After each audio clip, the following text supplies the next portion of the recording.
Vamos ahora a la primera clase de teología moral. Pues es el tema de hoy, teología moral, también tomado el catecismo. Y vamos a hablar en esta primera clase de la vocación del hombre y la vida en el espíritu. Esa es la vocación de nosotros, la vida en el espíritu, ¿de acuerdo?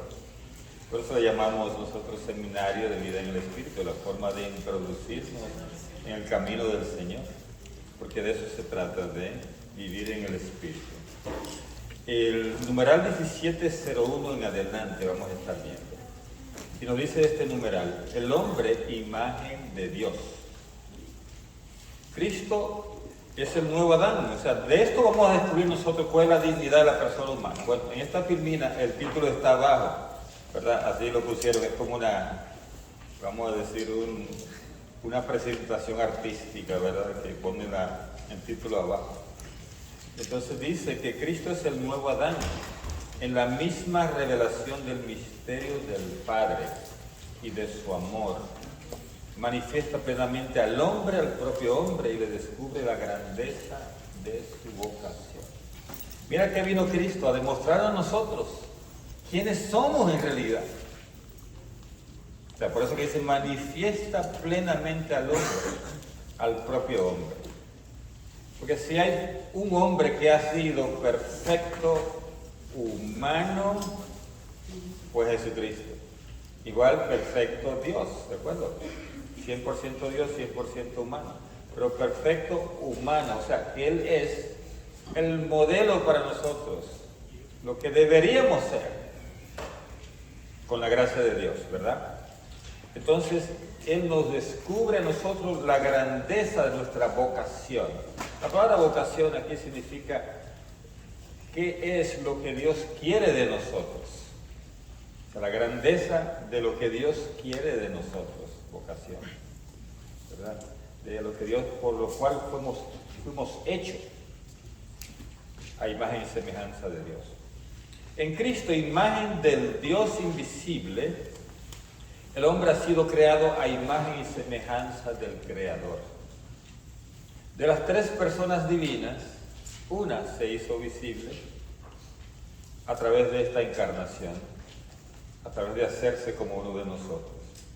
Se hizo visible y sigue siendo visible, ¿verdad? Por eso Jesús mismo se llamó a sí mismo el Hijo del Hombre.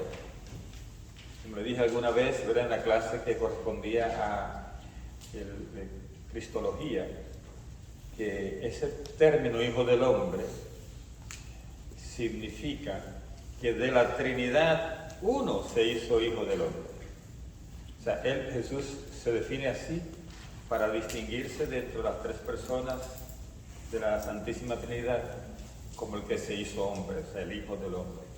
Eso es lo que significa. En Cristo Redentor y Salvador, la imagen divina alterada en el hombre. ¿Por qué fue alterada? Por el primer pecado. Ha sido restaurada en su belleza original y ennoblecida con la gracia de Dios. O sea, aunque Jesucristo cuando estuvo en la tierra, mucha gente no notaba esa belleza original. ¿Por qué? Porque sus ojos estaban vedados, ¿verdad? Las personas que no estaban alineadas con esa gracia no podían ver esa belleza enorme, infinita de Jesús. Sin embargo, muchos sí le vieron y por eso le seguían. Algo le atraía de este Señor, o sea, de Jesucristo. Entonces dice que esa belleza restaurada estaba ennoblecida con la gracia de Dios. O sea, que Jesús, ¿se recuerdan en Filipenses 2 que dice que siendo de condición divina no se aferró a su igualdad con Dios, sino que se hizo como uno de nosotros? Es como diciendo, Él dejó su belleza allí, en el cielo, dejó su nobleza allí en el cielo, y adquirió esa belleza y esa nobleza por la gracia de Dios. O sea, que Dios le envió el Espíritu Santo, le puso esa gracia como para significarnos a nosotros que también podemos embellecernos y ennoblecernos con esa gracia. ¿Ven qué belleza? ¿Cómo coopera Dios? Como diciéndole, ustedes pueden también. Y el mismo Jesús lo dijo, si yo hice estas obras, ustedes harán obras mayores. O sea que Jesús se nos muestra como modelo, pero no inalcanzable, sino un modelo alcanzable con la gracia de Dios. 17:02 dice, la imagen divina está presente en todo hombre. Mira al que está al lado suyo, tú eres imagen de Dios. Eres imagen de Dios. Cada uno de nosotros es imagen de Dios. O sea, está presente en cada uno del ser humano, está esa imagen divina. Y resplandece en la comunión de las personas, a semejanza de la unidad de las personas divinas entre sí. O sea, que esa imagen divina tiene que resplandecer, iluminar a todos los que nos rodean, a la comunión de personas. Como pasa entre la Santísima Trinidad, que uno al otro se ilumina. ¿De acuerdo? Se llama esto, ¿verdad? Entre las tres personas divinas hay un moverse continuamente de ese resplandor, de esa luz, del uno al otro. Y eso estamos supuestos a hacer nosotros también. O sea, nosotros no recibimos esa gracia, esa luz, esa nobleza, esa belleza original para echarnos fresco y decir qué bueno soy, como hizo Satanás. Luzbel, ¿verdad? Qué bueno soy, qué hermoso soy, qué inteligente soy. Eso dijo Luzbel y por eso cayó en lo que cayó. Nosotros, Dios nos da todas esas gracias, todos esos dones, para resplandecer a los demás, para iluminar a los demás. Así que ojo con eso, ¿verdad? Cualquier don que usted tenga, no es para usted, es para edificar la iglesia, es para los demás, para el servicio de los demás. La persona humana, ¿quién es la persona humana? Está dotada de un alma espiritual e inmortal. La persona humana es la única criatura en la tierra a la que Dios ha amado por sí misma. Desde su concepción está destinada a la bienaventuranza eterna. Y esto, ojo, ¿verdad? Porque ahora que estamos en una época en que hay gente que prefiere tener un gato o un perro y no un hijo, ¿qué es lo que están haciendo? Olvidándose de esto, de que el ser humano es criatura única en la tierra y que Dios la ama por sí mismo. Dios hizo toda la creación, Él hizo todos los animales y nos manda a nosotros a cuidarlos, pero no a ponerlos por encima de la persona humana. Es lo que Dios más ha amado, el ser humano, y que más sigue amando, a pesar de que nos equivoquemos nosotros. Y ningún de nuestros animalitos, como alguien de ustedes preguntó, va a ir al cielo. Por bueno que haya sido su perrito, ¿verdad? Por más que usted le haya llorado cuando murió, no va al cielo. Porque la bienaventuranza eterna está destinada a nosotros. Desde la concepción, y esto es importante subrayarlo, desde la concepción hay ese destino. No es cuando nace, no, es desde que es concebido. Allí está el destino de la bienaventuranza eterna. ¿Está grabando? Sí, muy bien. El numeral 1704 nos dice que la persona humana participa de la luz y la fuerza del Espíritu Divino. O sea, nosotros desde que fuimos bautizados recibimos esa luz y esa fuerza del Espíritu Divino. Por la razón, o sea, por el entendimiento, por nuestra razón, nosotros vamos a ser capaces de comprender el orden de las cosas establecidas por el Creador. O sea, no estamos a ciegas aquí. Nosotros vamos a comprender, sí, usamos la razón, todo el orden que hay de las cosas establecidas por el Creador. Cuando el científico descubre cierto orden en la naturaleza, Muchas veces se cree que es porque es inteligente o porque la ciencia es profunda o lo que tú quieras, ¿verdad? O sea, que le dan más valor a la técnica que usaron para descubrir ciertas cosas que a la razón misma que ellos tienen, que Dios se la regaló para que descubriera esas cosas. O sea, el descubrimiento científico es querido por Dios. No es a pesar de Dios, como muchos científicos a veces ateos creen, sino es porque es querido por Dios. Por su voluntad es capaz de dirigirse por sí misma a su bien verdadero. De quien hablamos de la persona humana, ¿verdad? Que por la voluntad es capaz de dirigirse hacia sí misma a su bien verdadero. ¿Quién es ese bien verdadero? Dios, ¿verdad? Nosotros somos capaces por la voluntad. Dijimos que por la razón descubrimos el orden establecido por el Creador. Y por la voluntad nos dirigimos al bien verdadero, que es que entrará en la presencia de Dios por toda la eternidad. Y encuentra su perfección en la búsqueda y el amor de la verdad y el bien. O sea, nosotros nos perfeccionamos o nos hacemos perfectos cuando buscamos la verdad y el bien y cuando nos dejamos amar por Dios. 17:05 dice: en virtud de su alma y de sus potencias espirituales, de entendimiento y de voluntad, el hombre está dotado de libertad, signo eminente de la imagen divina.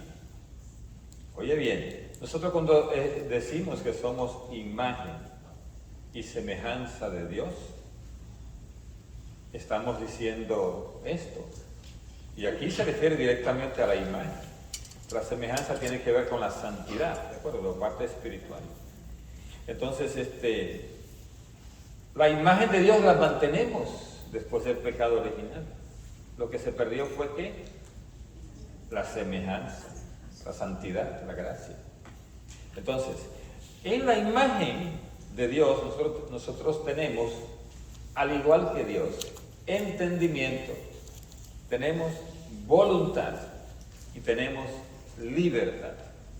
Son tres facultades muy importantes. Y podríamos decir, los animales tienen libertad.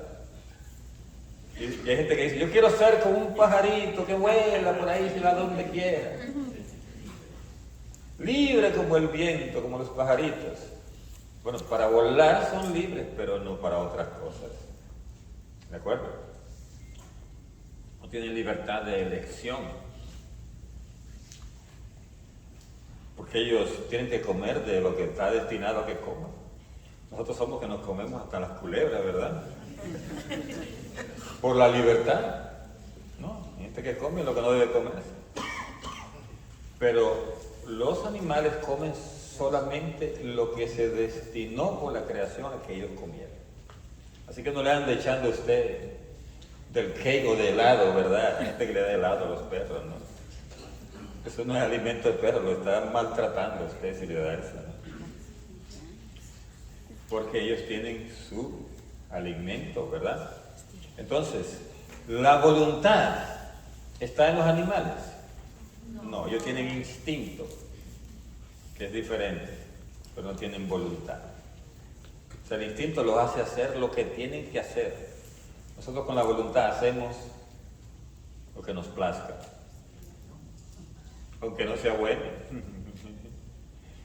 por no decir otra palabra. Y por el entendimiento, ustedes dirán que su animalito es inteligente. Oh sí, mira cómo hace. Mueve la colita cuando llega. O sea, ahí se me pega el gatito cuando tiene hambre, ¿verdad? Eso es parte de su instinto, pero no por entendimiento. Y usted le habla y dice, pero me entendió el perro. Claro que él, por la voz, por sus gestos, por la costumbre que tiene, ¿verdad? Va a entender que está diciendo, se sale fuera, se sienta, dóblese para allá, ¿verdad? Usted cree que entiende y lo que es de manera instintiva, por cierta costumbre, ¿verdad? Que se ha ido adquiriendo. pero no es entendimiento. Eso es una facultad humana o una potencia espiritual de nosotros los seres humanos que tenemos en nuestra alma. Entonces, la razón, vamos a ver la razón, porque hay gente que actúan como irracionales, o sea, como si no tuvieran razón. Tener razón no es como quien dice tener la verdad, no. Razón significa tener la manera de entender las cosas y de mejorar las cosas. Entonces, mediante la razón, el hombre conoce la voz de Dios que le impulsa a hacer el bien y evitar el mal.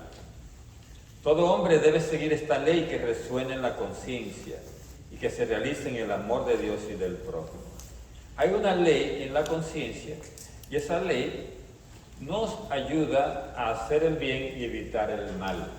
Vamos a hablar más adelante de eso que se llama la ley natural, que es la que está en nuestros corazones y nos va impulsando a evitar el mal y hacer el bien.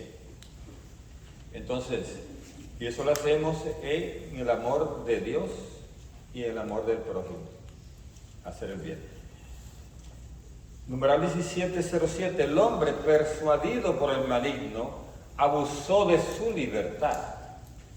Es el comienzo de la historia.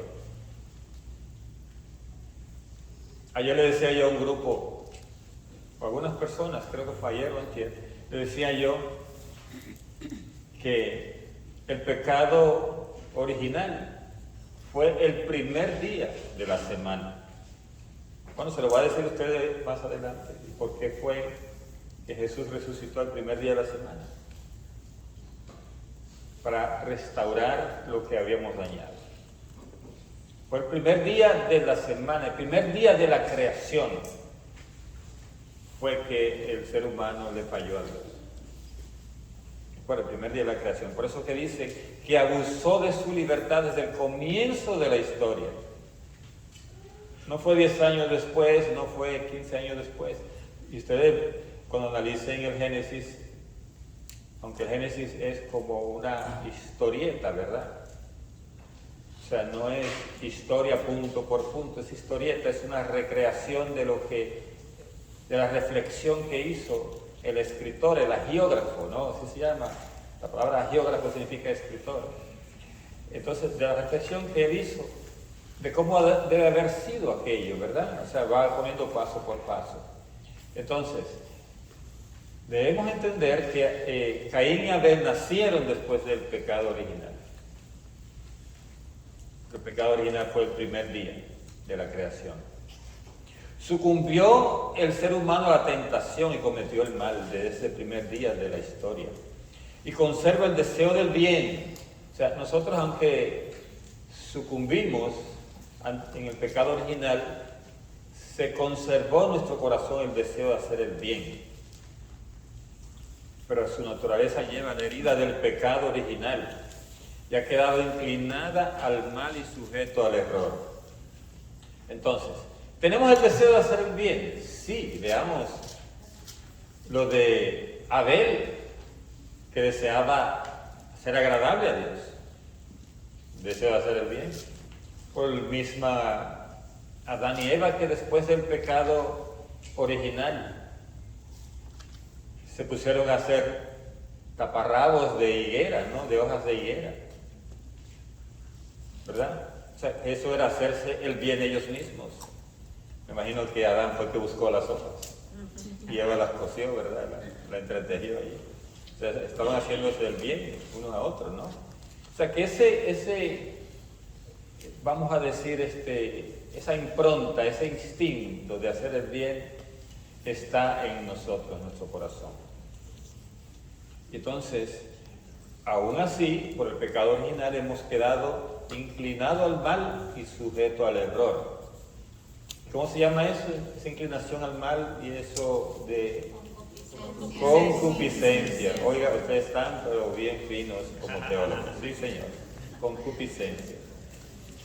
17:08 dice, por su pasión, Cristo nos libró de Satán y del pecado. Nos mereció la vida nueva en el Espíritu Santo. Su gracia restaura en nosotros lo que el pecado había deteriorado. O sea, la gracia de Cristo, la palabra gracia significa vamos a ponerlo así, como la vida de Dios en nosotros. O sea, la vida de Dios en nosotros. Cristo nos trajo la vida de Dios y la infundió en nosotros. Y de esta manera restauró lo que el pecado había deteriorado. Y acuérdense que cuando hablamos del pecado original, dijimos que había una gracia original, ¿se acuerdan? O una santidad original que se había perdido. Entonces Jesús lo que vino fue a traernos esa santidad original, esa gracia original. Las bienaventuranzas. La palabra bienaventuranza significa felicidad eterna, ¿no? Tenemos que verla así, por eso en algunas traducciones bíblicas dice felices tal cosa. Cuando habla de Jesús, la bienaventuranza, que está en el capítulo 5 de San Mateo, y en otro capítulo de otro evangelista, nos dice en algunas traducciones felices, en vez de bienaventurados, porque significa lo mismo. Porque esa felicidad, no una felicidad temporal, sino eterna. Entonces las bienaventuranzas están en el centro de la predicación de Jesús. Con ellas Jesús recoge las promesas hechas al pueblo elegido desde Abraham, pero las perfecciona, ordenándolas no solo a la posesión de una tierra, sino al reino de los cielos. Es decir, que las promesas que Dios había hecho a Abraham tenían que ver con una tierra que emana leche y miel. Esa era la esperanza que tenía el pueblo de Israel cuando salió de Egipto. Pero nosotros, cuando entramos en el reino que Cristo nos promete, cuando seguimos a Cristo y no a Moisés, nosotros estamos siguiendo una promesa mucho más duradera, mucho más profunda, mucho más hermosa, que no es la posesión de una tierra, sino el reino de los cielos. Qué belleza, ¿verdad? O sea, seguimos a Jesús, a esa promesa. Las bienaventuranzas dibujan el rostro de Jesucristo y describen su caridad. Expresan la vocación de los fieles asociado a la gloria de su pasión y de su resurrección. Nosotros tenemos una vocación y esa vocación está asociada a la pasión y resurrección de Cristo. ¿Y esa vocación cuál es? Ir al cielo. Es la bienaventuranza, la felicidad eterna. Ilumina las acciones, la bienaventuranza y las actitudes características de la vida cristiana. Es decir, vamos a ver más tarde cuando hablemos de la ley, que la bienaventuranza es parte de la ley nueva, o la ley evangélica, es decir, la ley del evangelio. El deseo de felicidad. ¿Quiénes desean ser felices? Todos, ¿verdad? Todos queremos ser felices. Entonces las bienaventuranzas responden a ese deseo natural de felicidad. Este deseo es de origen divino. Dios lo ha puesto en el corazón del hombre a fin de atraerlo hacia Él, el único que lo puede satisfacer. ¿Y sabe lo que hacemos nosotros con ese deseo que Dios puso en nuestro corazón de ser felices? Lo llenamos de cualquier cosa. De bailes, de paseos, de sexo, de alcohol, de drogas, de maledicencia, que hay gente que son felices hablando mal de otros, ¿no? De maledicencia, de cuántas cosas, de posesiones de todo tipo. Y creemos que con eso vamos a llenar ese deseo de felicidad que Dios puso en nuestro corazón. ¿Y sabe lo que pasa? Que al final nos sentimos vacíos. Y es por eso, mejor dicho, que muchos multimillonarios al final acaban suicidándose. ¿Por qué? Atrás del primer millón dieron su vida prácticamente. Y después el segundo, el tercero, hasta que eran billonarios y todavía seguían vacíos. Porque ellos estaban llenando un deseo de felicidad que no se va a llenar. Porque el único que es capaz de satisfacer este deseo de felicidad es Dios mismo. Porque es el vacío que Él puso en nuestro corazón para ser llenado por Él, y no lo puede llenar otro. Las bienaventuranzas descubren la meta de la existencia humana. Esa es nuestra meta. El fin último de los actos humanos. Dios nos llama a su propia bienaventuranza. O sea, todo lo que hagamos es para tener felicidad en Dios, con Dios. El cielo no es otra cosa que vivir en Dios. Y eso es lo mejor que nos puede pasar. Como podríamos decir que el infierno es vivir fuera de Dios por toda la eternidad. Hay gente que elige su infierno en esta vida, viviendo fuera de Dios toda su vida y negando a Dios hasta el último minuto de su existencia.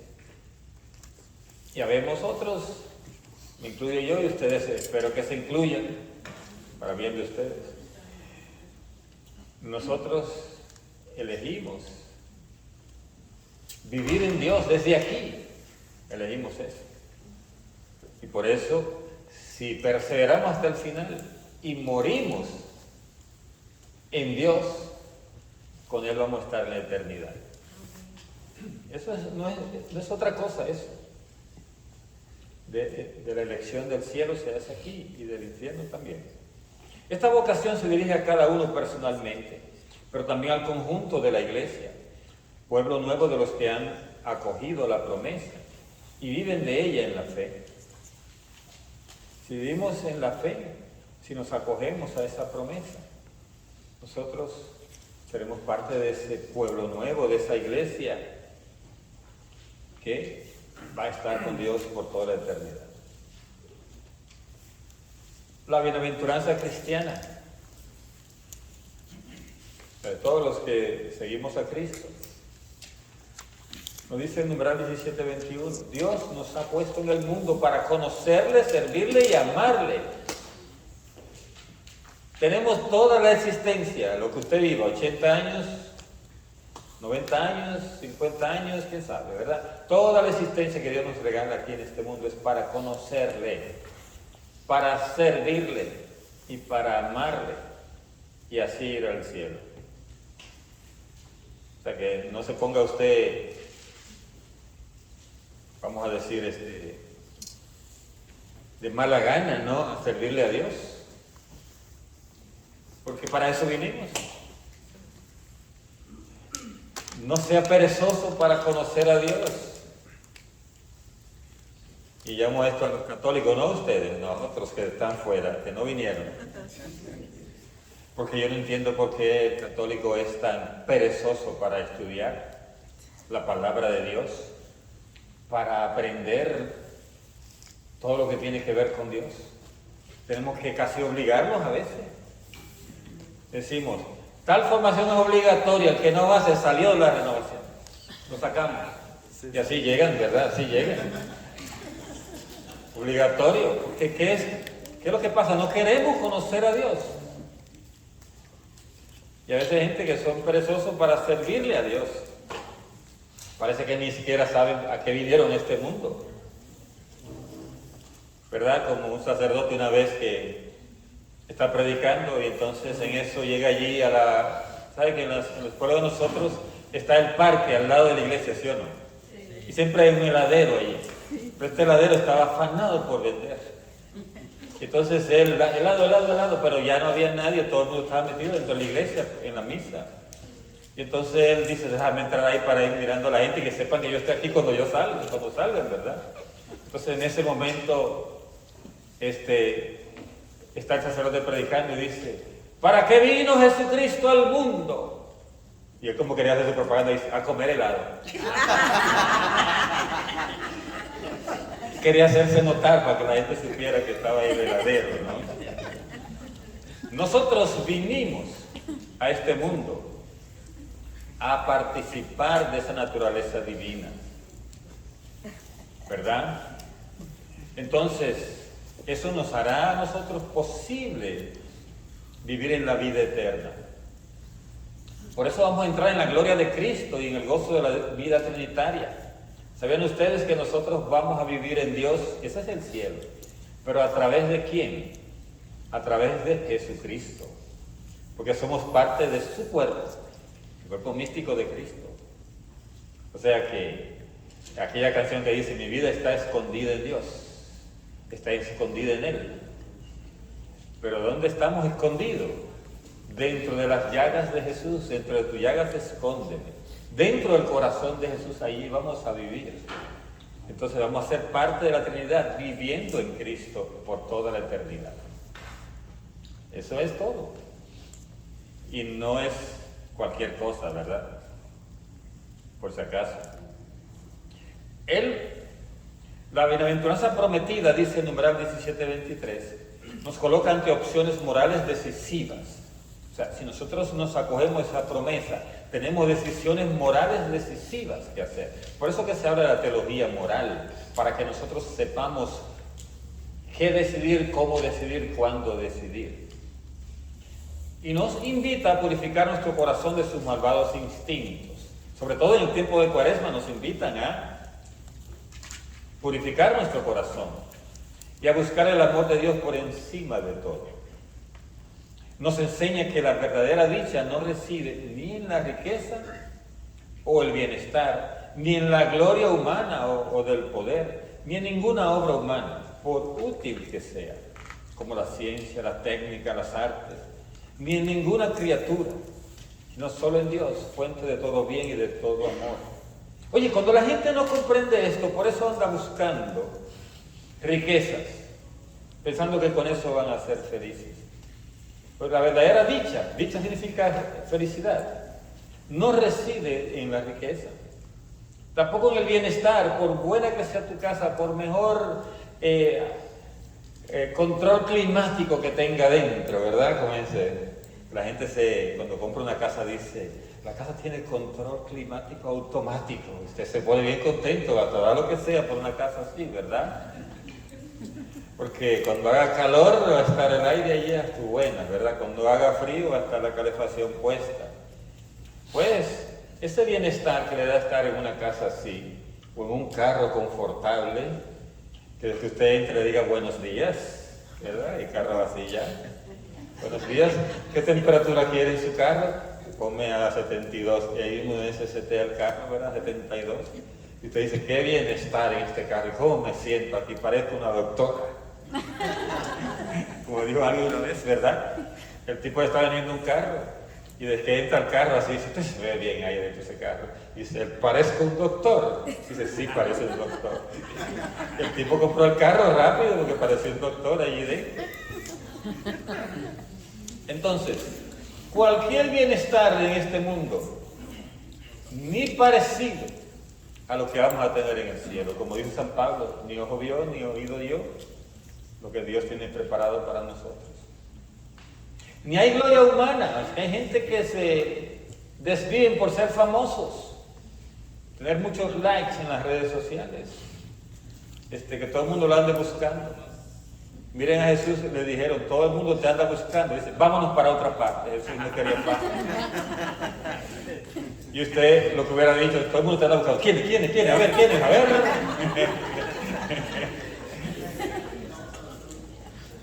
Ni ninguna obra humana, por útil que sea, ninguna obra humana, por útil que sea, ni la ciencia, ni la técnica, ni las artes, nada de eso.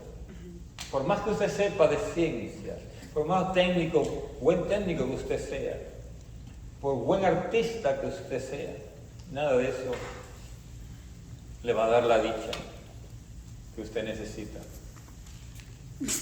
Dice, ni ninguna criatura, porque hay gente que se enamoran y entonces del otro, ay, qué apuesto yo estoy, pero este hombre es perfecto, dice la chica, ¿verdad? Y entonces cree que le va a dar el amor eterno, ¿no? Como aquella canción, amor eterno. O al revés, el caballero, ¿verdad? Que dice, ay, qué dama, ¿no? Esa dama es súper, tienes todas las curvas que mereces. ¿Qué merezco yo, verdad? Y por el estilo, qué pelo, qué voz, ¿verdad? Como decía una canción, tan linda como tú eres, pero tienes el alma vacía. Esa es una canción que yo oía cuando estaba pequeño. ¿Verdad? Dice, ninguna criatura, ninguna te puede dar felicidad. Ni el perrito tuyo, por más fiel que sea, ni tu gatito. Solo en Dios es fuente de todo bien y de todo amor. Eso es lo que es la bienaventuranza cristiana. Usted se apega de ahí, nada ni nadie lo saca de ahí.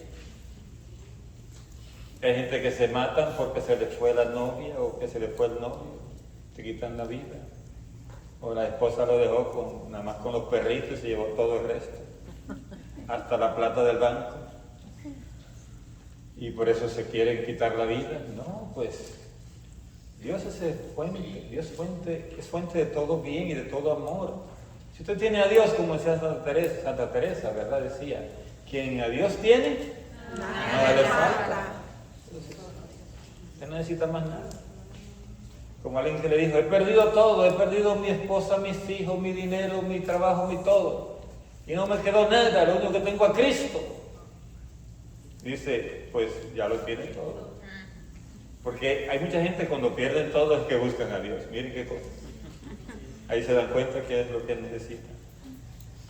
Dios ha creado al hombre racional, confiriéndole la dignidad de una persona, dotada de iniciativa y del dominio de sus actos. Qué importante, usted tiene iniciativa. Por eso Dios hace de cada uno un santo diferente. Nosotros tenemos los santos para invitarlos, pero cada uno, usted va a ser un santo único, que a cada uno nos hizo diferente. Por eso nos dio la iniciativa. Usted va a hacer lo mismo que hizo otro santo, más otras cosas, porque es la iniciativa que Dios te ha dado. Y nos da el dominio de nuestros actos. Nadie puede decir, Dios me ha tentado, o hice esto porque Satanás me tentó. Satanás te tienta, sí, nos tienta a cada uno de nosotros. Pero usted tiene dominio de sus actos. Él no te va a agarrar por la mano y te va a llevar allí hasta que haga lo que tiene que hacer. Lo que Él quiere que haga, ¿no? No, tenemos dominio de nuestros actos. La libertad es el poder radicado en la razón y en la voluntad. Estamos hablando de la libertad del hombre, ¿verdad? Es un poder que está radicado en tu razón y en tu voluntad.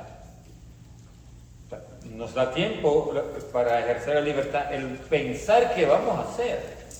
Y nos da también tiempo a decidir si queremos hacerlo. Eso es razón, pensar y decisión, voluntad. Entonces podemos hacer el bien o no hacerlo. Podemos hacer tal cosa que puede ser mala o neutral o no hacerla. Podemos hacer esto o aquello, ejecutar así por sí mismo acciones deliberadas. O sea, el ser humano tiene esa libertad. Por eso dice deliberadas. La libertad es en cada uno de nosotros una fuerza de crecimiento y de maduración en la verdad y la bondad. O sea, la verdad y la bondad están ahí. Nosotros podemos, por nuestra libertad, crecer en esa verdad y podemos crecer en esa bondad. O podemos quedarnos estáticos o decrecer. Significa entonces crecer en la maldad, en todo caso. O crecer en la mentira. Tenemos la libertad. La libertad alcanza su perfección cuando está ordenada a Dios, nuestra bienaventuranza. Y esto es importante, ordenada a Dios. ¿Qué significa esto? Miren, cuando el enemigo, yo pongo un gráfico, pero aquí no tengo cómo dibujar, pero imagínense en la cabeza que hay una pizarra ahí detrás, y que yo pongo un triángulo arriba, que significa Dios. Dios es representado por un triángulo, la Santísima Trinidad. Y entonces abajo está usted, un dibujito de una persona, ¿verdad? Que es usted. Y en el medio de eso, se ponga que usted está caminando hacia Dios. Ese es el destino nuestro, para eso fuimos creados, para caminar hacia Dios, para transitar hacia Dios. Pero por el pecado original el enemigo puso una tranca en el camino. Puso un impedimento para que no llegásemos a Dios. Entonces, ¿qué hizo? ¿Nos quitó qué? La libertad. ¿Y entonces qué hizo Jesús? Vino y quitó ese impedimento. Vino y quitó esa tranca. Y nos devolvió la libertad. Entonces, ¿qué es la libertad? Es caminar hacia Dios sin obstáculos. Eso es la libertad. Por eso que dice que es ordenada a Dios. Que es nuestra bienaventuranza, quiere decir nuestro fin. ¿Verdad? Y dice ese numeral 1732, dice, hasta que no llegue a encontrarse definitivamente con su bien último, que es Dios, la libertad implica la posibilidad de elegir entre el bien y el mal. O sea, mientras nosotros comenzamos a caminar hacia Dios, elegimos el bien y desechamos el mal. Y crecemos en perfección. O podemos flaquear y pecar. Es lo que Santa Teresa llama en el castillo interior el primer piso, ¿no? En el cual estamos con todas las sabandijas peleando allí. Y dice que hay gente que no nunca sale del primer piso, dice ella, porque está todo el tiempo peleándose con el pecado. Pero ¿saben qué? Y ustedes se van a dar cuenta cuando lean la vida de los santos, o de cualquier santo, se van a dar cuenta que hay un momento en que ya las tentaciones del enemigo no son las burdas que tiene con nosotros. Ya el enemigo no le anda poniendo cosas. Santo Tomás, la tentación más fuerte que tuvo en esa etapa inicial fue que le llevaron los hermanos de él una prostituta y la encerraron en su cuarto, porque ellos no querían que él fuera monje. Los hermanos hicieron ese plan. Y como él estaba en esa etapa, ¿verdad?, de decidirse entre el bien y el mal, ¿qué hizo? Él quemó hasta los libros religiosos que tenía en su cuarto, los quemó. Y la prostituta salió huyendo después de haberse quitado la ropa. Salió huyendo porque no quería quemarse. En esta tierra, ¿verdad? Pero se iba a quemar en el infierno si seguía así, ¿no? Entonces, ahí está esa elección.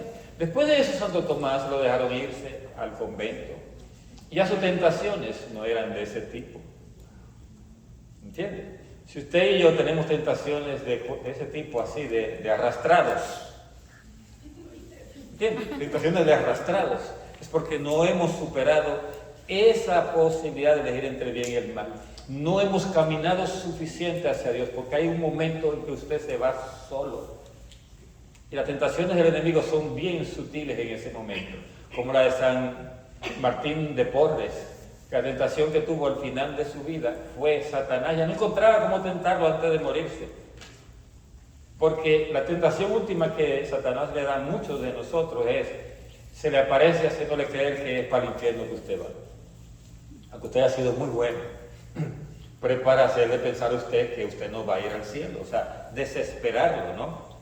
Entonces esa es la última tentación. Pero como Martín de Porres estaba bien seguro de su salvación y de que iba a ir con Dios, ¿sabe lo que hizo Satanás a último momento?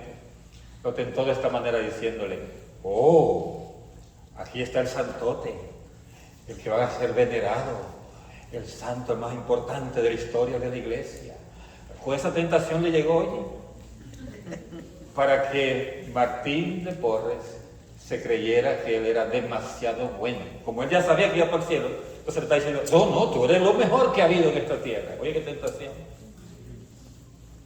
Y tenga cuidado usted cuando tiene algún don, ¿verdad? Que se cree usted lo mejor que hay en la renovación o en la iglesia católica o aquí en la arquidiócesis, ¿verdad?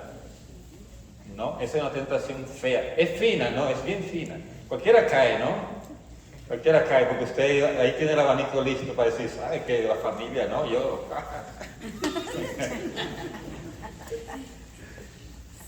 Entonces, podemos flaquear cuando estamos entre el bien y el mal, mientras estamos en la primera etapa de nuestro camino hacia Dios. Estamos en eso de escoger entre el bien y el mal. En la medida en que el hombre hace más el bien, se va haciendo también más libre. No hay verdadera libertad sino en el servicio del bien y de la justicia. Le voy a contar a ustedes o les voy a detallar por qué es que dice que mientras más hacemos el bien, nos hacemos más libres. Miren por qué. Y se lo pongo en un ejemplo bien concreto. El asunto de las drogas. Los traficantes de droga le regalan la droga a los jóvenes la primera vez. Porque allí tiene el joven o la joven que le está siendo ofrecida droga gratuita la oportunidad de decir que no o que sí. Si dice que no, queda más libre para decir que no en la próxima ocasión. Pero si dice que sí, la experiencia que les va a dar la droga por primera vez, Satanás inclusive la exacerba, la pone más fuerte, para que esa persona, la próxima vez que le ofrezca, no va a decir que no, va a decir que sí. Entonces ya perdió la libertad, porque perdió la capacidad de decir que no. Y la libertad, en todo caso, en el primer momento es la capacidad de decir que no o que sí. Eso sería libertad. Entonces por eso le ofrecen gratis la primera y la siguiente ya se la venden a precio de mercado. Y la siguiente más, todavía más cara. Y a la otra ya se estaba el joven robando hasta las cosas de la mamá o del papá para comprar la droga. ¿Entiendes? Porque ya perdió la libertad. Lo mismo con una infidelidad. Vienen las frases, ¿verdad? ¿Y cómo es eso tú con la misma 35 años? Esa es la tentación del enemigo, ¿no? Y usted la misma 35 años, ¿cómo es eso? Pero te lo está diciendo uno que anda con una y con otra, que ha tenido 5 o 6 matrimonios, y el que tiene no es de él todavía, como la samaritana, ¿verdad? Entonces, ¿qué pasa con la persona que va a ser infiel? La tentación llega allí. ¿Y Satanás qué hace? Le pone como le revive todos los sentimientos que tiene una gente cuando se enamora por primera vez. Lo que ya no tenía con su esposa. Porque el amor con la esposa de 35 años ya no se mide por el enamoramiento, se mide por qué. Por el cuidado de uno al otro, ese es el amor. No el me derrito por ti, eso no, ya no, eso no existe, ya. A esa altura, 35 años. Ya no se andan derritiendo, ¿no? Uno al otro, ¿no? Pero se andan amando. Y el amor allí es el cuidado, la atención, el cariño, el respeto. Todo eso es el amor. Pero como a veces se confunde y creen que es se me enchinó la piel cuando te vi. Entonces viene esa que está en el trabajo o lo que fuera, etcétera. Estamos hablando del caballero, puede pasar con la dama igual, ¿no? No se crean ustedes que no hay ejemplo para ustedes también. Entonces, ¿qué pasa? El caballero se le enchinó la piel todo esto y en vez de recurrir a su capacidad de decir que no, lo que hace es que se deja llevar. Se deja llevar. Entonces, se concerta una experiencia íntima y ¿sabe lo que hace Satanás? Porque es sucio, ¿no?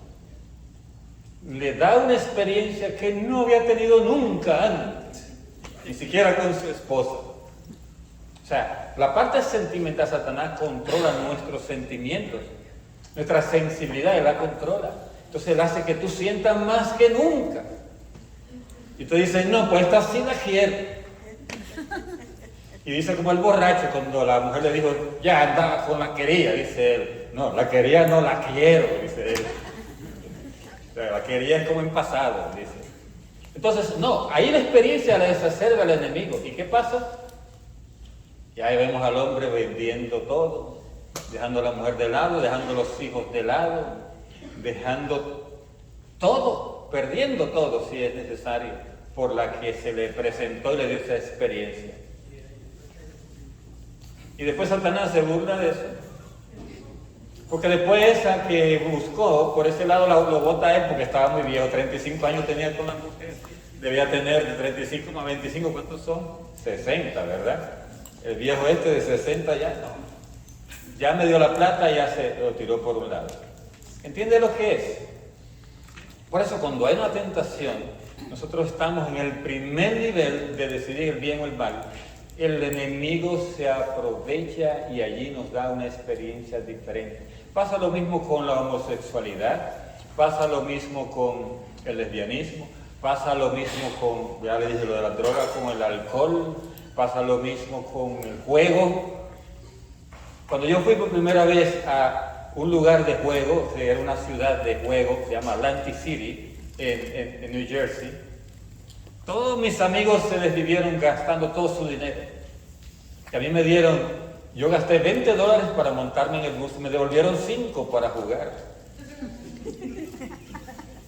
Y entonces dije yo, aquí estos 5 voy a comer un sándwich, un hamburger. Me comí un hamburger y me sobró $1. Entonces cuando llegué con ese $1, todos los amigos míos estaban quebrados, ya no tenía, hasta la tarjeta y el ATM me la estaban metiendo para jugar. Y entonces ellos vienen y me dicen a mí, ¿tú no has jugado? Y yo no vine aquí a jugar. A mí no me gusta eso. No, pero tú eres de la suerte, yo te veo en la cara que tú tienes suerte. Y dije yo, oh sí, bueno, pues aquí tengo $1 que me sobró, déjame meterlo en la máquina. Meto el $1, compro el token, meto el $1 y brum, que sale. Pero no me entregó 1 millón, no se crean ustedes que soy millonario por eso, no. Me entregó como algunos $50, algo así, no me acuerdo. Y aquí dije yo, aquí está el dinero que pagué por el bus, el dinero del hamburger que me comí y de con qué todavía disfrutar un poco más.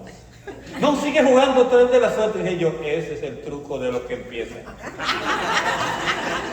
¿Qué es lo que hace Satanás? El truco de los que empiezan. Hacerte creer a ti que tú estás acabando, ¿no? Y usted con sus años ya, sin pelo como yo, ¿verdad? Y comienza, usted dice, ay, me está mirando, esa chica tan apuesta. Que no sé qué. Es el truco de los que empiezan. ¿De acuerdo? Entonces, ahí se me va la libertad. Entonces dice, la elección de la desobediencia y del mal es un abuso de la libertad y conduce a la esclavitud del pecado. Ahí está, esa es la esclavitud del pecado, porque una vez te metiste ahí, elegiste eso, el enemigo te da una experiencia diferente a los demás y mucho más fuerte que lo que tú pensabas que iba a tener, y ahí te queda en la esclavitud del pecado. Por eso usted ve que dice, pero esa señora, ¿qué le pasó con ese caballero tan entregado, tan trabajador, tan correcto y hasta apuesto del hombre? ¿Y cómo esa mujer se cegó y buscó ese otro que lo que parece es, O al revés, ¿verdad? El caballero dice que la esposa le dice, ¿qué le viste a ella? Porque yo no le veo, esa señora anda arrastrándose, la cara toda torcida, ¿y qué pasó ahí? Experiencia que da el enemigo. Así es. Eso es para meternos en la esclavitud del pecado. Por eso uno tiene que pensar eso desde el inicio, porque es el truco del enemigo. Si usted sabe eso, ya no se deje meter en ese truco, ¿verdad? A mí me va a dar duro después que salga de esto, porque dándole esa técnica a ustedes para que no caigan en ese truco, a él no le gusta eso, al enemigo. Bueno, el 17:34 dice, la libertad hace al hombre responsable de sus actos en la medida en que estos son voluntarios. Todos nosotros por nuestra libertad somos responsables de nuestros actos. Fíjense que la libertad, dijimos antes, nos hace parecido a Dios. Y es un don que Dios no lo quita. No quita ese don, por más que Él sepa que lo vamos a traicionar, que nos vamos a decidir por el mal. Dios no nos quita ese don, porque es lo que nos hace parecido a Él. Y eso es lo que nos va a hacer merecedores, el buen uso de la libertad, nos va a hacer merecedores de la gloria eterna. El progreso en la virtud, el conocimiento del bien y la ascesis. Ascesis significa el sacrificio, ¿verdad? El sacrificio. Acrecienta el dominio de la voluntad sobre los propios actos. O sea, si usted quiere dominar su voluntad, tiene que progresar en la virtud. Entonces tiene que saber cuál virtud, ¿verdad? Específicamente. Si su problema es de ego, de soberbia, entonces tiene que crecer en humildad.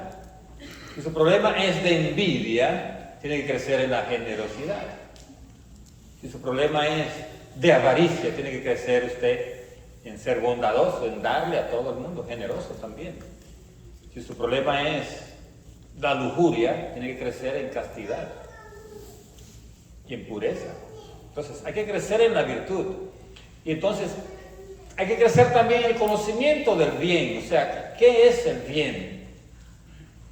¿Qué es lo que Dios quiere de nosotros? Y después, hay que crecer en la ascesis, es decir, el sacrificio. Porque para eso vinimos. Para sacrificar algo, para obtener grandes cosas. Que todo viene así. El Señor nos dio gratis la vida eterna, pero Él quiere que nosotros dejemos atrás, sacrifiquemos, quiere decir renunciar a ciertas cosas. Tú tienes que saber a qué vas a renunciar, porque eso va a acrecentar el dominio de tu voluntad. El sacerdote que nosotros tenemos en nuestra parroquia, el pastor, dice que cuando está en el seminario, ellos tienen que pasar de una aula a un salón a comer o algo, no sé. Y dice que en el camino de ese salón, del aula al salón, había vitrales de los dos lados, o sea ventanales, o algo así.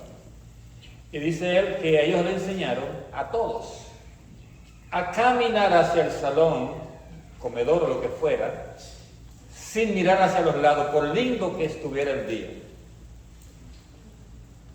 Y era una especie de ejercicio de ascesia, o sea, de sacrificio. Y entonces él dice que eso lo instruyó a él para no ser un mirón, porque hay que saber que pecamos con los ojos, ¿sí o no? Mirando lo que no debemos mirar. Y después viene la imaginación y todo, ¿no? Ahí está el pecado. Entonces, él creció en esa virtud, aprendiendo a caminar sin mirar a los lados, por lindo que estuviera el día, por el sol, etc. Porque eso le iba a entrenar. Nosotros tenemos que entrenarnos. Y el tiempo de Cuaresma es un tiempo especial para eso, para entrenarnos en la ascesis y en la virtud. Mordernos la lengua, taparnos los oídos para no oír lo que no necesitamos oír. ¿Verdad? Controlando la mirada para no mirar lo que no tenemos que mirar. En YouTube o en la televisión o donde fuera. Entonces todo eso va a darnos dominio de la voluntad. Aunque sea algo insignificante. Usted diga, por ejemplo, mira, oírse música romántica, eso no es nada. Como tengo un amigo que dice así, se pone ahí con la esposa, música romántica. Yo le digo, mira, yo no escucho eso ya, yo lo escuchaba antes. Pero esas canciones le llegan a uno, hasta en el silencio, cuando tú quieras hacer silencio, te llegan esas canciones a la cabeza. Y a veces hasta horribles los temas, ¿no? Como aquella canción que decía, aunque sea pecado, te quiero lo mismo, aunque todo me niegue el respeto y el miedo hacia Dios. Esa es una canción. Imagínense qué canción, qué tema, ¿no? Hablando de eso, o sea, pecado, aunque sea pecado. Entonces, eso hay que mejor, por romántico que parezca, porque los que compusieron muchas de esas canciones fueron personas que estaban o amargadas o tentadas. Una de las, o amargadas o tentadas. ¿Verdad? Que dice, una tentada que dice, no me tiente, no soy una santa, decía una canción por ahí. ¿Verdad? Pues estaba tentado el que hizo eso, ¿no? O la otra que dice, me quiero morir porque no, la quiero morir. ¿No sé o no? Quiero morir, o se quiere matar porque tal cosa. O mozo, deme la copa rota que quiero sangrar gota a gota. Esa es tentación. Eso la ha cantado José Feliciano. Yo lo oía cuando desde pequeño y la tengo en la cabeza.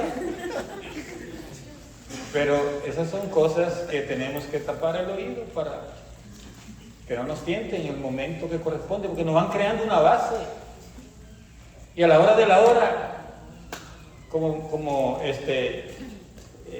la canción nos dice que es lo mismo querer, que amar y querer, que no sé qué, y que el amante son así, que no sé cuándo, y y que amor prohibido, pero el mundo no nos entiende, pero yo quiero a mi amante, como dice la canción una canción de Dani Rivera que decía, amada amante, en un cuarto 2 amantes, ¿verdad? Todas esas canciones al final te van creando una base y cuando tú llegas a la tentación te dices, pues todo el mundo lo hace, la canción hasta dice amada amante, un amante no es nada. ¿De acuerdo? Entonces por ahí va la cosa. Entonces viene 17:35, habla de la imputabilidad. Aunque suene como mala palabra esto, ¿verdad? Imputabilidad quiere decir que no podemos poner a esa persona como responsable. O sea, no le podemos achacar, ¿verdad?, algo a alguien. Eso se llama imputar, significa achacar, culpar. Entonces la imputabilidad y la responsabilidad de una acción pueden quedar disminuidas e incluso suprimidas a causa de la ignorancia, la inadvertencia, la violencia, el temor, los hábitos, los afectos desordenados y otros factores psíquicos o sociales. Es decir, que a una persona no se le puede achacar, no se le puede culpar de algo si había ignorancia de lo que estaba haciendo, si había inadvertencia, o sea, no fue advertido.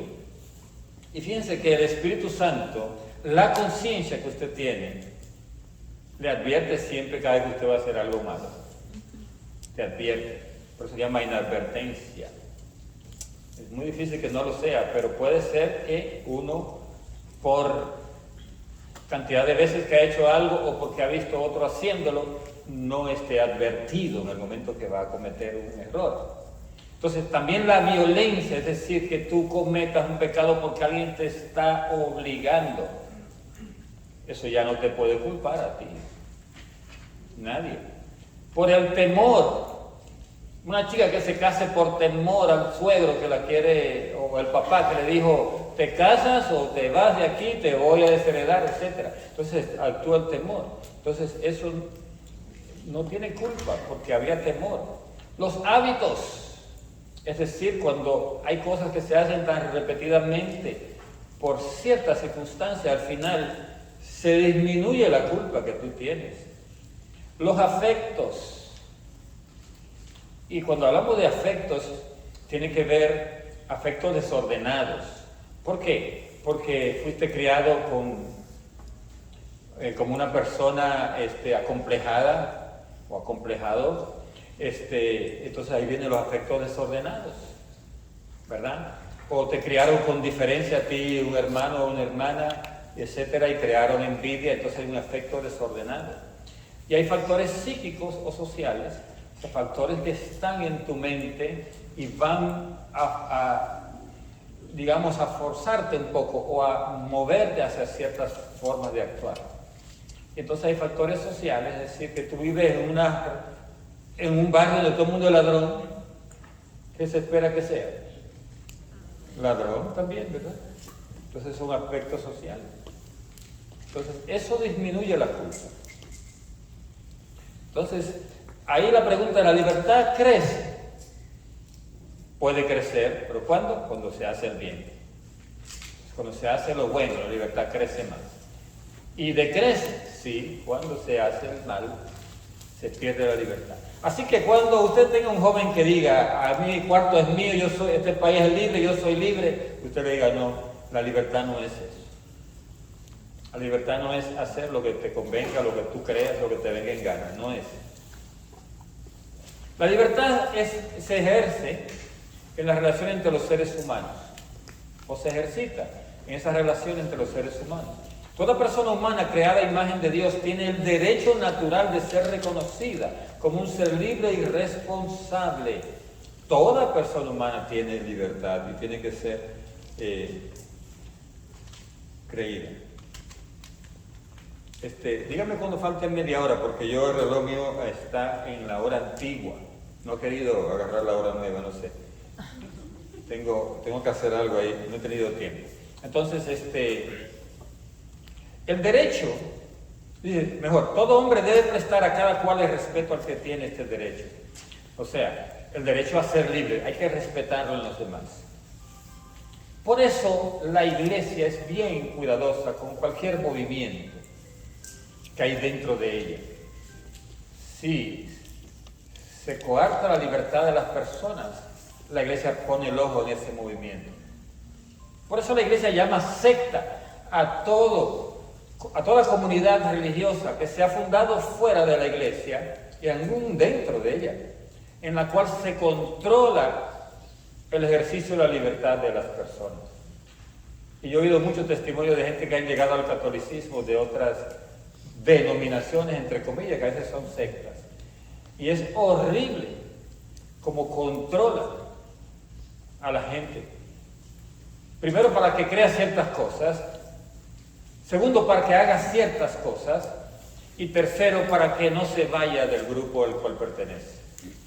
Los controlan de forma tal, pero una cosa horrible. Entonces, eso es control de la libertad. Dios no coarta la libertad de nadie. Cuando se coarte la libertad tuya, en cualquier grupo que estés, cuestiona eso, porque Dios nos hizo libres. Claro está que hay normas que cumplir, etcétera, entonces se supone, ¿verdad?, que tú vas a cumplir esas normas, pero no hasta el punto de que coarte tu libertad. O sea, no es la norma que se le antojó al que está coordinando o al que está dirigiendo un grupo, no es eso. Para eso se escriben las normas y todo el mundo, cuando entra a una organización, tiene que ver cuáles son las normas. Y entonces, si se acoge esa norma, ya ejerció su libertad al acogerse a esa norma. Y una vez esté dentro de esa organización, entonces tiene que trabajar acorde a esas normas, pero no algo que se invente allí el que está dirigiendo. El derecho al ejercicio de la libertad es una exigencia inseparable de la dignidad de la persona humana, especialmente en materia moral y religiosa. O sea, tenemos la libertad en materia moral de hacer lo que Dios nos puso que hiciéramos o no hacerlo. Pero ya sabemos las consecuencias de eso, ¿sí o no? Entonces, en materia religiosa igual, usted tiene la libertad de ser parte de la iglesia. Ustedes se han fijado que en la iglesia católica nunca se pone nadie enemigo del que se salió. Usted puede a lo mejor dejar de ver a esa persona, pero enemistarse con esa persona porque se salió de la iglesia. No. O perseguirla porque se salió de la iglesia. No. Usted tiene hijos que se han casado con personas que no son de su iglesia. ¿Sí? ¿Y sabe lo que hace la iglesia? Tiene facultades o da facultades para hacer matrimonios mixtos. Pero haga eso en que hagan eso los musulmanes. Hagan eso en alguna secta religiosa. Se lo ponen así, se la cantan de una vez. No te vas a casar con un pagano, no te vas a casar con un infiel, no, etcétera. Por ahí va la cosa, ¿no? Entonces, este derecho debe ser reconocido y protegido civilmente dentro de los límites del bien común y del orden público. El derecho a ser libre debe ser protegido, reconocido a nivel de la sociedad civil. Entonces, libertad humana en la economía de salvación. Libertad y pecado. La libertad del hombre es finita. Finita quiere decir que termina, ¿verdad? Y falible. Falible quiere decir que se equivoca. O sea, la libertad es finita, no es una libertad ilimitada que usted tiene, no. Usted no tiene libertad de matar a nadie. Entonces ahí está controlada la cosa, ¿no? Hay leyes, por eso que es finita. Y es falible, quiere decir, se puede equivocar la libertad suya, sí. De hecho, el hombre erró, libremente pecó, a rechazar el proyecto de amor de Dios, se engañó a sí mismo y se hizo esclavo del pecado. O sea, por eso es falible, porque usó su libertad, Dios se lo permitió, pero falló. Y Dios se lo había advertido, no fue que fue por ignorancia que Adán y Eva cometieron ese pecado original, no. Fue por libre voluntad y un poco por curiosidad también. A ver qué pasa, que hay del otro lado. Por esa curiosidad, como dice, mató al gato, ¿no? Porque usted, por mucha curiosidad, a veces se pone a hacer cosas que no debe. ¿verdad? Y ni entro en detalle. Por eso hay gente que se hacen drogadictos por curiosidad. Que dicen, a ver cómo se siente. Y yo controlo. Una no es ninguna. Por eso se caen infidelidades. Yo controlo eso, una no es ninguna, mi esposa no lo va a saber, yo estoy muy lejos, estoy en otro país, etcétera, ¿no? Y por ahí viene la cosa. Amenazas para la libertad. El ejercicio de la libertad no implica el derecho a decir y hacer cualquier cosa. Es decir, díganselo a sus jóvenes, porque ellos creen que la libertad es decir y hacer cualquier cosa. No, señor. Eso no es libertad. Eso es libertinaje. Al apartarse de la ley moral, el hombre atenta contra su propia libertad. Cuando nos apartamos de la ley moral, entonces atentamos contra la libertad. Porque nos encadenamos a nosotros mismos. Rompemos la fraternidad con los semejantes y nos rebelamos contra la verdad divina. Es decir, cuando ejercemos la libertad apartándonos de la ley moral, entonces nosotros perdemos libertad, nos encadenamos, rompemos la relación con los demás y la relación con Dios. Entonces, libertad y salvación, libertad y gracia. Por su cruz gloriosa, Cristo obtuvo la salvación para todos los hombres. Los rescató del pecado que los tenía sometidos a la esclavitud. Para ser libres nos libertó Cristo. O sea, el pecado nos había puesto una cadena, nos había puesto un impedimento para subir a Dios. Cristo vino y rompió todas esas cadenas y nos rescató a nosotros del pecado. Y nos restauró la libertad. Por eso que dice, para ser libres nos libertó Cristo. En Él participamos de la verdad que nos hace libres. Por eso Jesús dijo, y conoceréis la verdad, y la verdad los hará libres. ¿Saben ustedes que en el escudo de mi país, República Dominicana, dice eso? Y cita la frase bíblica. Tiene una Biblia abierta y está abierta en ese lugar donde Juan, en el Evangelio de Juan, que dice, y conoceréis la verdad, y la verdad os hará libres. Así está en el escudo. El Espíritu Santo nos ha sido dado. Y como enseña el apóstol, donde está el Espíritu, allí está la libertad. Si nosotros somos libres por el Espíritu Santo, nos da constantemente la facultad de actuar libremente, porque nos dirige hacia Dios. A eso se refiere. Siempre piense, y cuando piensen en libertad, piense en el camino hacia Dios sin obstáculos. Y ese el Espíritu Santo nos lo va indicando. 17:42, la gracia de Cristo no se opone de ninguna manera a nuestra libertad, cuando ésta corresponde al sentido de la verdad y del bien que Dios ha puesto en el corazón del hombre. Es decir, que la gracia no se opone a nuestra libertad. ¿Qué es lo que hace la gracia? Nos da el sentido del bien y de la verdad. ¿Hacia dónde vamos? Nos da el sentido. Porque faltan unos 20 minutos o si algo así, ¿verdad? Sí. Bien. Por el trabajo de la gracia, el Espíritu Santo nos educa en la libertad espiritual para ser de nosotros colaboradores libres de su obra en la iglesia y en el mundo.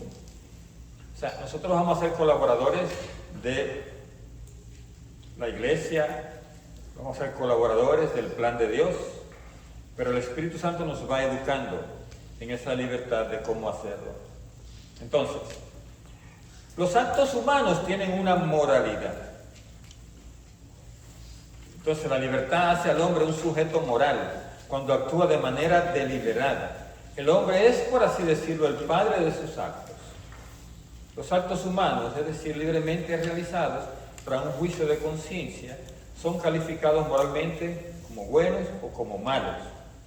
O sea, por la moralidad nos va a decir nosotros, la teología moral nos va a decir qué actos son buenos y qué actos son malos. Entonces, porque es parte de la educación que traemos de parte de Dios.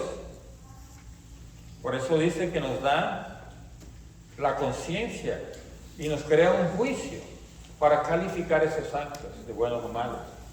No es un asunto de buscar aquí, de buscar allí, es un asunto de que en el corazón está la respuesta. Esto lo vas a ver. ¿Cuáles serían las fuentes de la moralidad?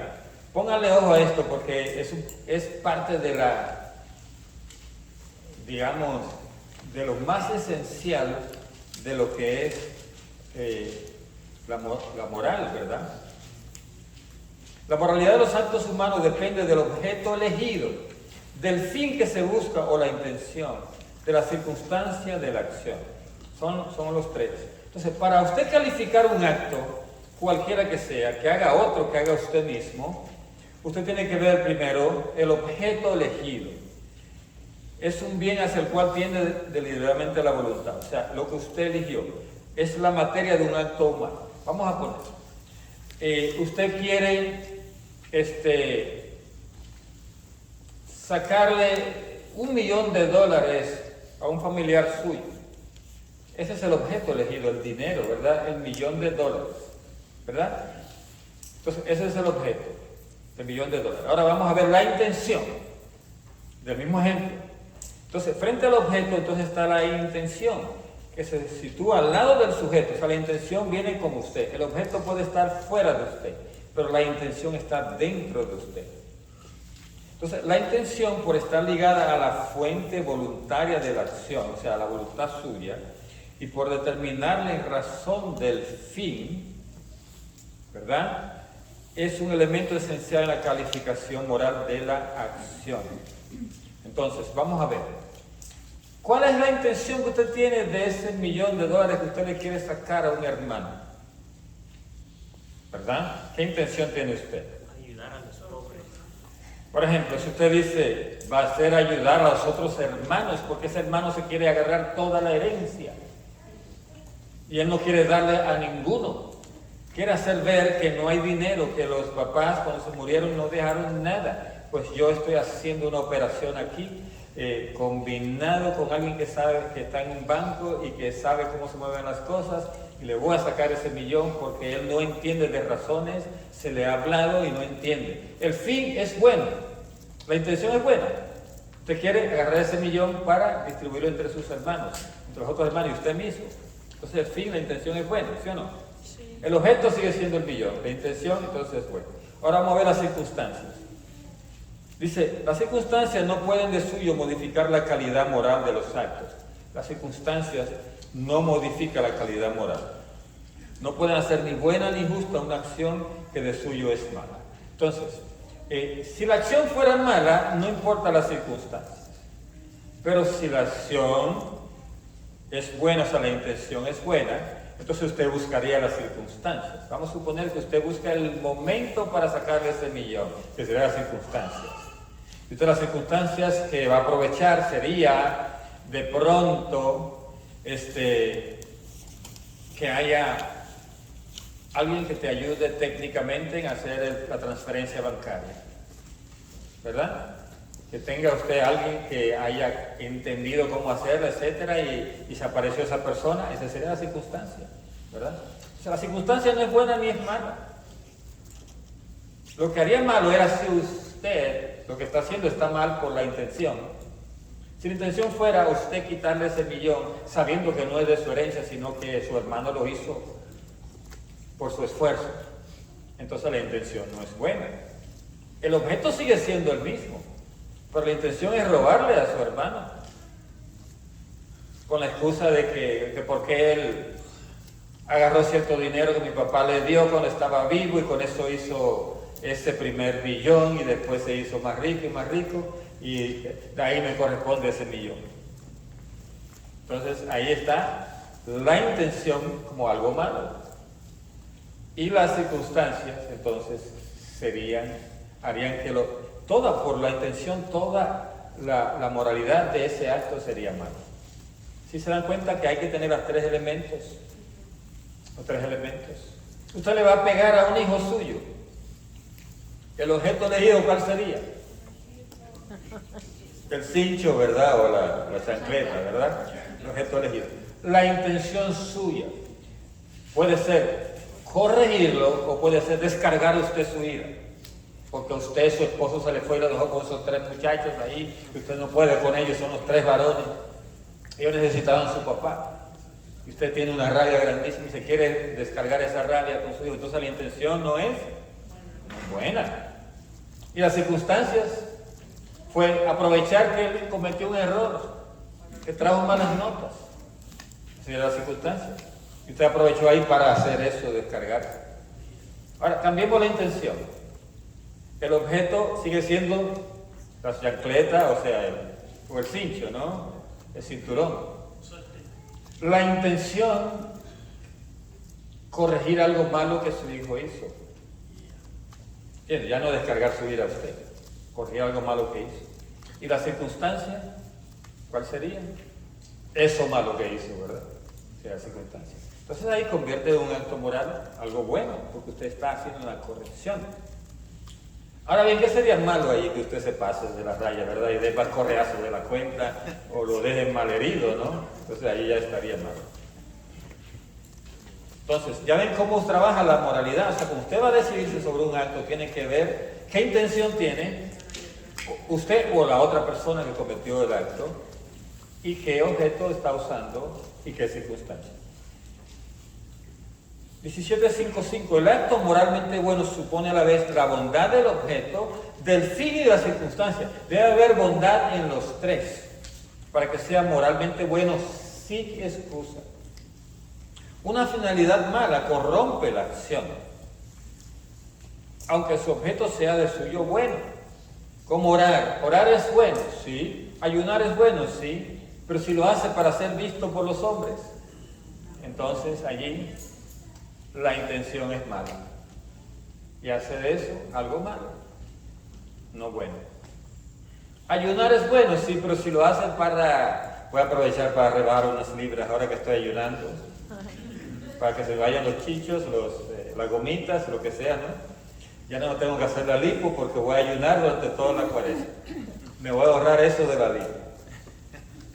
Entonces una intención mala, ¿no? Y el ayunar parecería bueno. Todo el mundo diría, ay, doña Raquel, qué linda, cómo ayuna ella, qué buena, qué santa. Pero usted no está juzgando bien porque la intención no era buena. Es por tanto erróneo juzgar de la moralidad de los actos humanos, considerando solo la intención que los inspira o las circunstancias, el ambiente, presión social, coacción, necesidad de obrar, que son su marco. O sea, sería erróneo que usted juzgue un acto moral solo por la intención que inspira a las personas o por las circunstancias. ¿Entiende? O sea que uno tiene que evaluar varias cosas. Cuando alguien haga algo dentro de su comunidad, analice bien por qué lo hizo, qué circunstancias había allí. Eso es muy importante. No está permitido hacer el mal para obtener un bien. Nada de Robin Hood, robo a los ricos y le doy a los pobres. Nada de eso. O sea, no está permitido eso. Los sentimientos o pasiones. Las pasiones designan las emociones o impulsos de la sensibilidad que inclinan a obrar o a no obrar en razón de lo que es sentido o imaginado como bueno o como malo. O sea, las pasiones son emociones, son impulsos de la sensibilidad que te llevan a actuar o a no actuar. Entonces, puede ser por algo que tú has sentido o te has imaginado como bueno o como malo. Y eso hace la pasión, ¿verdad? Apasiona. O sea, por ejemplo, uno se puede apasionar por otra persona, uno se puede apasionar por cosas, por propiedades. Yo quiero esa propiedad. ¿Se acuerdan la viña de Nabot? Del rey que quería esa viña, pero como quiera, como fuera. Hasta se amargó, se deprimió, porque Nabot no le vendía la viña. Y la esposa le dijo, tú eres tonto, eso lo vamos a resolver rápido. Hizo matar a Nabot, la esposa. Y ya se quedó con la viña obligatoriamente. Entonces ahí fue por una pasión, una emoción. ¿De acuerdo? Nuestro Señor señala el corazón del hombre como la fuente donde brota el movimiento de las pasiones. O sea, en el corazón brotan las pasiones, ahí viene todo. Lo bueno y lo malo. Porque las pasiones no son ni buenas ni malas. ¿De acuerdo? Son numerosas. La más fundamental de las pasiones es el amor, que es la atracción del bien. ¿Verdad? El amor. El amor causa el deseo del bien ausente y la esperanza de obtenerlo. El amor es el deseo del bien ausente. Es decir, de Dios es un bien ausente. Entonces nosotros, si tenemos amor a Dios, tenemos que tener deseo de Dios y esperanza de estar con Él. Amar es desear el bien a alguien. Oyó esto, amar es desear el bien a alguien. Cuando aquella mujer le dijo al Padre Pío que ella no quería pedir perdón por su pecado, que ella vivía con un señor casado, y ella le dio la respuesta, es que yo lo amo. Esa es una respuesta que damos muchas veces, es que yo le amo.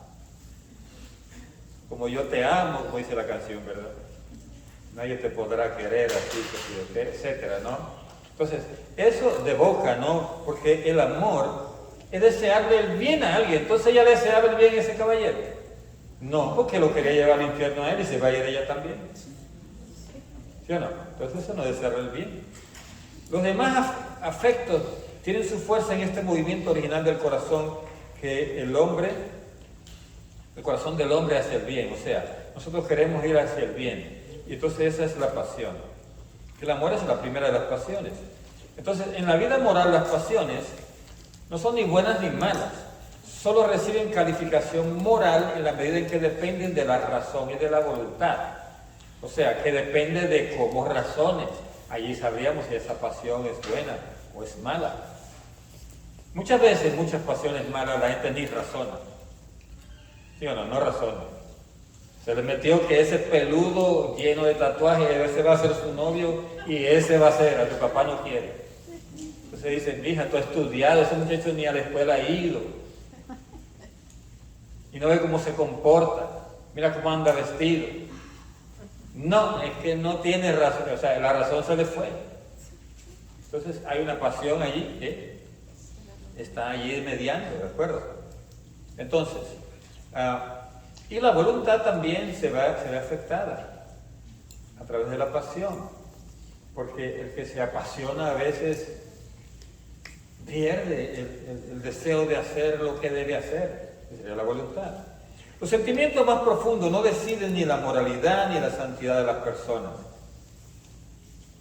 o sea, ni por los sentimientos más profundos. Y esto es importante, porque nosotros manejamos mucho eso de los sentimientos, ¿sí o no?, en la renovación, de cómo nos sentimos. Pues piensen que eso no decide ni la moralidad ni la santidad. O sea, porque una persona sienta la presencia de Dios en cada grupo de oración, por eso no es más santo. ¿Oye usted? Eso no es más santo. Lo puede hacer más apasionado. Pero esa pasión, como no es buena ni mala, puede llegar a ser mala. ¿Sí o no? Entonces, el depósito inagotable de las imágenes y de las afecciones en que se expresa la vida moral son las pasiones. O sea, el depósito donde todas las imágenes y afecciones están allí, en la pasión. O sea, cuando uno se apasiona, uno se imagina las cosas de una manera. ¿Cuánta gente no se ha casado apasionado y después se desapasiona? ¿Por qué? Porque no era como creía. ¿Verdad? Y la que más sabe de eso es la mamá del que se casó. Porque ella sabe que no era la nuera. Que la nuera no era la que apropiada para eso. Porque la mamá no está apasionada. ¿Verdad? O a veces puede estar apasionada por su hijo también. Y entonces allí ya hay un conflicto, ¿no?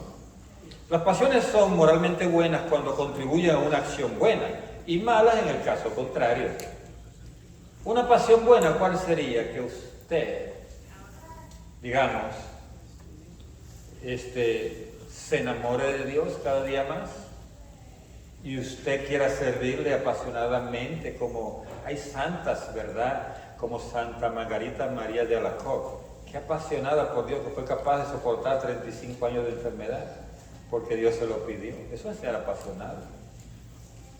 Entonces, mira usted a ver qué tan apasionado está por Dios. O si a usted cualquier cosita que le hagan, usted se va de donde esté. Entonces no es muy apasionado. Entonces hay pasiones malas, como son el que se apasiona por el alcohol, por las drogas, por una persona que no le va a hacer bien. Las emociones y los sentimientos pueden ser asumidos en las virtudes o pervertidos en los vicios. O sea, usted puede poner todas sus emociones en una virtud, puede poner todas sus emociones, ¿verdad? Y puede también ponerla en un vicio. Quítale la botella a un borrachón, más si está lleno, está apasionado por esa botella, ustedes como la acarician ahí, lo tienen ahí al lado. Un borrachón una vez ve a alguien saliendo, él no tenía dinero ya para comprar licor, y ve a alguien saliendo de una licorería, y le dice: amigo, ¿será que usted me da un trago de esa botella que usted acaba de comprar? Y el individuo le dice: fíjese que yo esa botella la compré entre otra persona y yo, así que la mitad de eso es de la otra persona. Dice él: no, pero usted me da de la parte suya. Y dice, el individuo dice: sucede que la parte mía está abajo. Y sacó el borrachón un sorbete. Usted le llama un popote, ¿no? Dice: no, yo de aquí ya agarro la parte de abajo. Eso es ser apasionado por el alcohol. Cuando se vive en Cristo, los sentimientos humanos pueden alcanzar su consumación en la caridad y la bienaventuranza divina. Si usted vive en Cristo, entonces su pasión la va a poner usted en la bienaventuranza divina. Usted quiere ir al cielo. Y ahí los santos eran apasionados con eso, que eran capaces de sufrir el martirio, que están apasionados con Cristo. Bien, yo creo que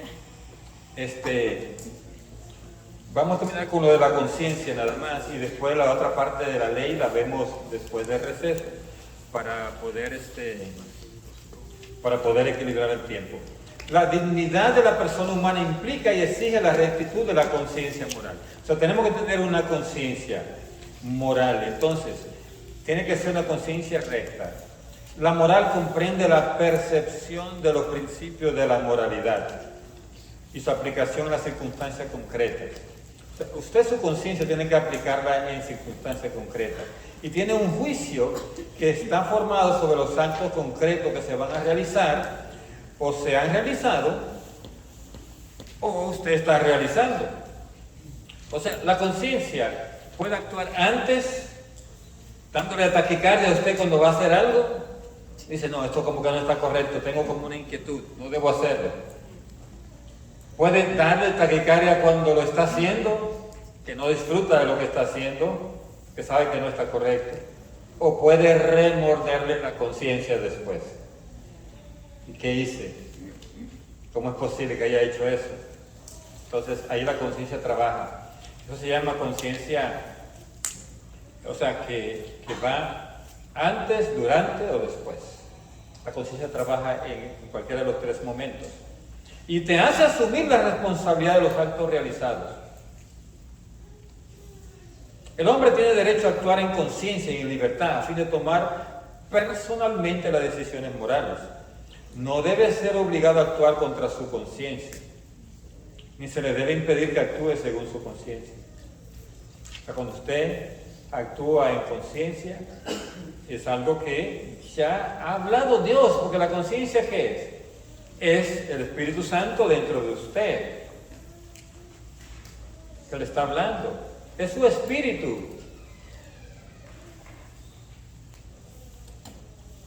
Entonces, ¿hay que formar la conciencia? Sí. Y esclarecer el juicio moral. Una conciencia formada, bien formada, es recta y veraz. Va a formular juicios según la razón, va a hacerlo conforme al bien verdadero, querido por Dios. Y entonces, cuando se educa la conciencia, nosotros vamos a actuar mejor. Y esa es una tarea de toda la vida, ¿de acuerdo? Toda la vida hay que educar la conciencia. Usted va a aprender cosas nuevas cada vez. Y usted va a decir: pero ¿y eso era pecado? No sabía. ¿Entiendes? Y eso es parte de la formación. Una educación prudente enseña la virtud, preserva o sana del miedo, del egoísmo, del orgullo. La educación de la conciencia garantiza la libertad y engendra la paz del corazón. Entonces, ¿qué te va a ayudar a formar la conciencia? La palabra de Dios, ¿verdad? Te va a ayudar los dones del Espíritu Santo. Te va a ayudar los testimonios de los demás. Te va a ayudar los consejos de los otros. Te va a ayudar la enseñanza de la iglesia, de tus papás, si son gente que viven en Dios, de tus padrinos, de tus compañeros de ministerio, del grupo de la iglesia.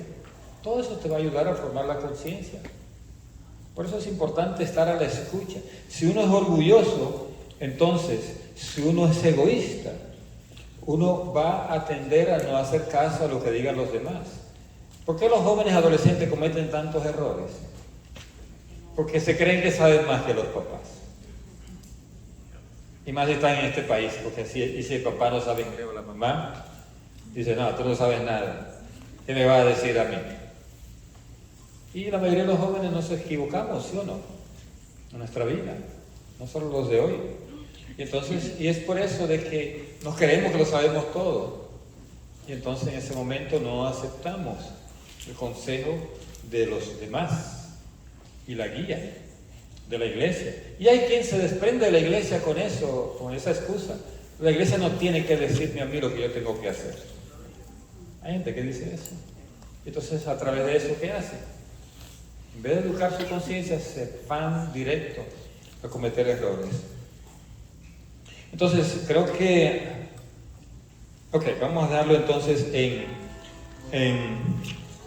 dos firminas más, que es decidir en conciencia.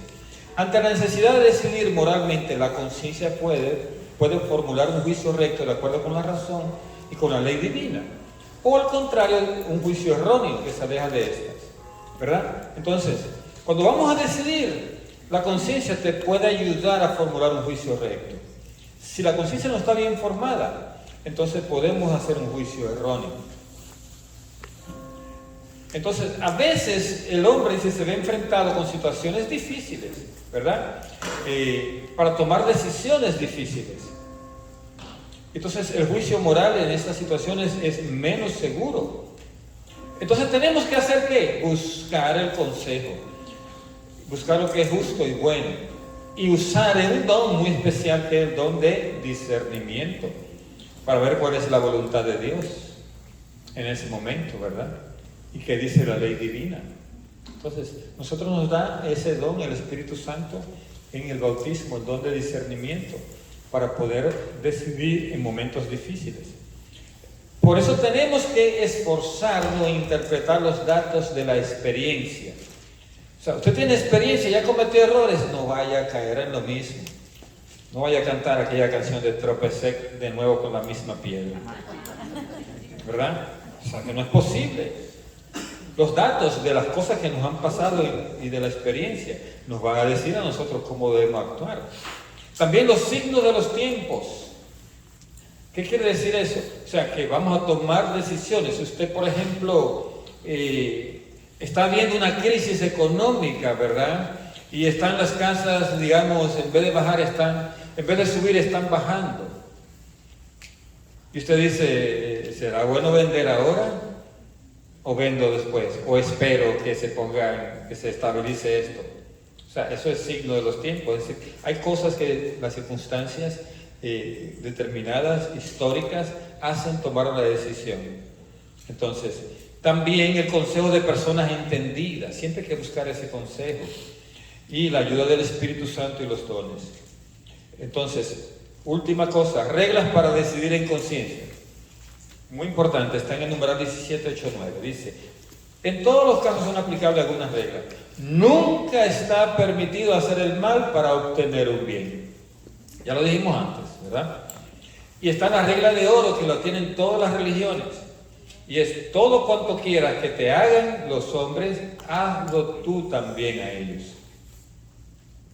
O sea, tú quieres algo bueno para ti, hazlo para los demás. Y así vas a obtener algo bueno tú. La caridad debe actuar siempre con respeto hacia el prójimo y hacia su conciencia. Eso nos habla 1 Corintios 8:12 y Romanos 14:21. O sea, siempre hay que actuar con respeto hacia el prójimo y hacia su conciencia. Así es la cosa. Así que nosotros, esas son las 3 reglas que se aplican en todos los casos. Y es importante nosotros educar nuestra conciencia. Así es que en conciencia vamos a tomar un receso y no nos pasemos de